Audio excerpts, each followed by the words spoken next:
નમસ્કાર, CV24 news સાથે હું રેશમા આપનું સ્વાગત કરું છું. અમદાવાદમાં લોકો પોતાના ઇલેક્ટ્રિક વાહનો ચાર્જિંગ કરી શકે તેના માટે PPP ધોરણે ચાર્જિંગ સ્ટેશન લગાવવામાં આવ્યા છે.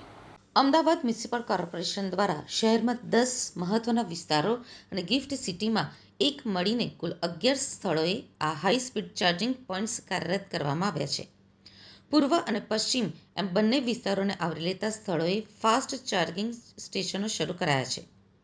નવી સુવિધા મુજબ હવે ઇલેક્ટ્રિક ટુ વ્હીલર કે રિક્ષા હવે માત્ર 25 થી 30 મિનિટમાં 80% જેટલી ચાર્જ થઈ શકશે.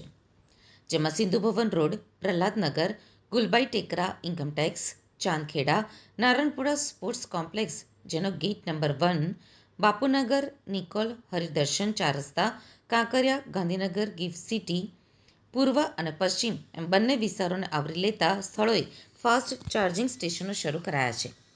વાહન ચાલકોને તેના માટે ₹20 પ્રતિ કિલો વોટનો દર ચૂકવવો પડશે. જો કોઈ વાહનમાં 4 કિલો વોટની બેટરી હોય તો તેને સંપૂર્ણ ચાર્જ કરવાનો ખર્ચ અંદાજે ₹80 જેટલો થશે. આ સુવિધાથી ઇલેક્ટ્રિક વાહનનો ઉપયોગ કરનાર ડિલિવરી બોયઝ, રિક્ષા ચાલકો અને ઓફિસ જતા વાહન ચાલકોના સમયની મોટી બચત થશે. અમદાવાદ સહિત રાજ્યભરમાં ઇલેક્ટ્રિક વાહનોના વેચાણને પ્રોત્સાહન આપવા માટે સરકારે RTO ટેક્સમાં અપાતી 5% રાહત વધુ 1 વર્ષ માટે યથાવત રાખવાનો મહત્વનો નિર્ણય કર્યો છે.